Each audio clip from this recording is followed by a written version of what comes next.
এই মুহূর্তে আমার সাথে রয়েছেন আলগাপুর কাটলিছড়া বিধায়ক জুবের নাম মজুমদার এবং আজ অসম বিধানসভার শেষ দিনে আপনাকে দেখা যাচ্ছে গত কয়েকদিন আগে বেশ কয়েকটি গুরুত্বপূর্ণ বিষয় দেখেছি বার্মি সুপারি আপনি হাতে নিয়ে অসম বিধানসভায় প্রশ্ন উত্থাপন করতে আজও আপনার প্রশ্ন ছিল বিভিন্ন পঞ্চায়েতের বিভিন্ন কাজকর্ম নিয়ে অর্থাৎ একজন নতুন বিধায়ক হিসাবে প্রথম বাজেট অধিবেশন নিয়ে কি অভিজ্ঞতা হয়েছে কি বলবেন?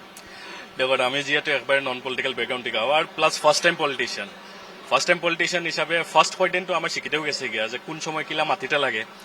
তো আর এটা তো শিখাই দিবার কেউ নাই, আমরা নিজে শিখিতে লাগে। কিন্তু লাকিলি আমরা আজকাল চ্যাট জিপিটি আছে, তো যখনও মানে একজন মেম্বারে উঠিয়া যখন মাতইন তখন আমার লগালগ চ্যাট জিপিটি জিগাই যে তাই কোন ডিভাইসও মাতিত্রা বা কোনটা প্রসেসও মাতিত্রা, তো এটাত মাতিবার রইলে কোন কি সিস্টেমে আবার এপ্লাই করতে লাগে। তো চ্যাট জিপিটি চাইয়া শিখি লাস্ট পর্যন্ত আইসি। এর লাগে স্টার্টিং থোড়া মাতির চান্সেস কম পাইছে, কারণ আমি একবার নতুন তো বহুত সিস্টেম আমি জানি না। আর লাস্টে আস্তে শিখেছি, এক্সপিরিয়েন্স বহুত জিনিস শিখা যায়।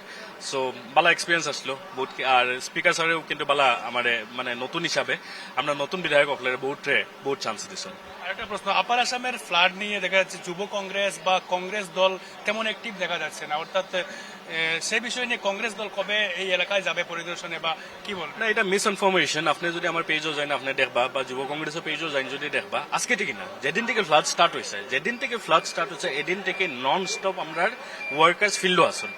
আমরা 100% আমরা রিসোর্স আমরা বাকি বিজেপির মানুষ থেকে রিসোর্স কম হিসাবে আমরা কম লেভেলেও আমরা করতে পারি। আর কিন্তু আমরা যত ওয়ার্কার্স আছেন একজন ওয়ার্কার আমরা ফিল্ডও আসুন।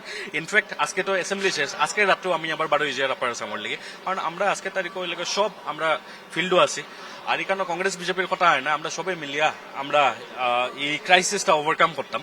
আর এই ক্রাইসিসটা ওভারকাম করবার আমরা সবাই একলগে আছি। অসম বিধানসভার সব বিধায়ক যেহেতু তাদের এক মাসের স্যালারি সিএম রিলিফ ফান্ডে দান করেছেন, সেটা এক প্রকার প্রশংসনীয় পদক্ষেপ, সেই বিষয় নিয়ে কি বলবেন? না, এটা তো হয়নি, কারণ যখন ক্রাইসিসও কথা হয়েছে তখন কংগ্রেস বিজেপি থাকে না। আজকে তাই পাবলিকের ইস্যু হইলে সবচেয়ে বড় ইস্যু। পলিটিক্স করবার লাগে আমরা বহুত সময় আছে, পরে পলিটিক্স করলিম আবার।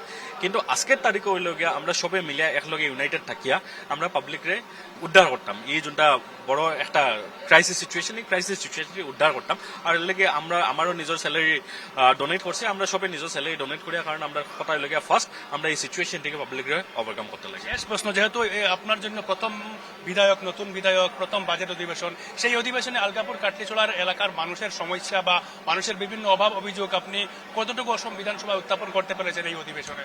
তখন স্টার্ট আনস্টার্ট আর পয়েন্ট অফ নোটিস সব মিলাইয়া যতক্ষণ ফারা গেছে ততক্ষণ করছি। কিন্তু at the end of the day এটা কিন্তু সব জিনিস লটারি যায়, কারণ 126 মেম্বার্স আসল সব। আর 20টা কোয়েশ্চেন উঠে, আর 10টা কোয়েশ্চেন ম্যাক্সিমাম 10টা কোয়েশ্চেন পর্যন্ত রেইজ হয়।